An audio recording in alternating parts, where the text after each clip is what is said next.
Welcome to today's episode. We're diving into the fascinating origins of vampires, mythical creatures that have haunted human imagination for centuries. By the end of this video, you'll understand how these legends began and evolved across cultures. Our journey begins in ancient Mesopotamia. Around 4,000 years ago, people believed in demons and spirits that fed on the life force of the living. The Lilitu and Lamashtu, female demons, were said to prey on pregnant women and infants, draining vitality. These early myths laid the groundwork for later vampire legends. Moving to ancient Greece and Rome, we encounter the Lamia and the Strix. The Lamia was a woman transformed into a child-eating witch, while the Strix was a bird-like creature that feasted on flesh. In Roman folklore, stories of circulating revenants, dead returning to harm the living, became common. These tales blended with local superstitions to shape proto-vampire concepts. As we shift into medieval Europe, fear of the undead became widespread. In the Balkans, modern-day Serbia, Bosnia, and Romania, vampire beliefs were especially vivid. Peasants whispered stories of the Strigoi, a reanimated corpse that rose by night to drink blood. To prevent a body from turning, villagers drove stakes through the heart, or burned the corpse.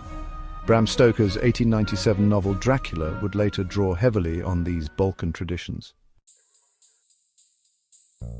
But vampires are not exclusive to Europe. In India, the Brahma Purush and the Vetala were spirits inhabiting corpses, controlling them like puppets to terrify the living. In China, the Jiangshi, hopping corpses clothed in Qing dynasty garments, drained life energy, or qi. Southeast Asia contributed the Penanggalan, a woman whose head separated from her body at night, trailing entrails and seeking unborn children. These global variations reveal a universal human fear of death and the unknown. Returning to Europe, the 18th century saw a surge of documented vampire cases. In 1725, a Serbian villager was exhumed, and locals reported his corpse had fresh blood at its mouth. Authorities reburied him with a brick in his mouth to prevent him rising again. Newspapers across Europe sensationalized these events, triggering a vampire craze. Mortuary science was primitive and misunderstood natural decomposition, such as bloating or red fluid oozing, led villagers to believe the dead were feeding on survivors. Misunderstood diseases like tuberculosis, where victims appeared pale and coughed blood, further reinforced fears of vampires among rural communities. By the 19th century, vampire lore had migrated from oral tradition to Gothic literature. John Polidori's The Vampire from 1819 introduced the aristocratic vampire, suave, deadly, and seductive. Later, Sheridan Le Fanu's Carmilla from 1872 added a layer of eroticism. Finally, Bram Stoker's Dracula solidified the modern vampire archetype: intelligent, charismatic, and vulnerable only to specific weaknesses. Throughout, vampiric traits, immortality, bloodlust, shape-shifting became standardized.